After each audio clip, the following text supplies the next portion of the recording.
DJ Rocks Boys, Ndina Rocks, tontolo ny fity ilo ny aina.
Fakapanasa ny fotoany satria mety ho vitako tsony amizao le mbola andehakona vindrana natsangana tsy voadingana tsy maintsy olotanana tifidingana tio kola aby sista hoaka raha somafana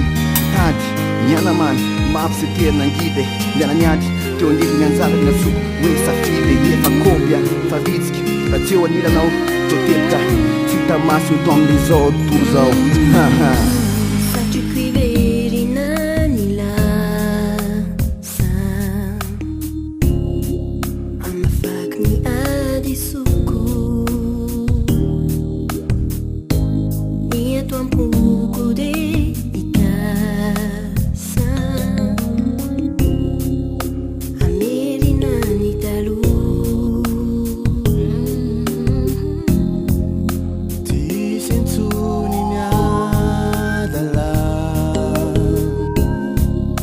Fitiava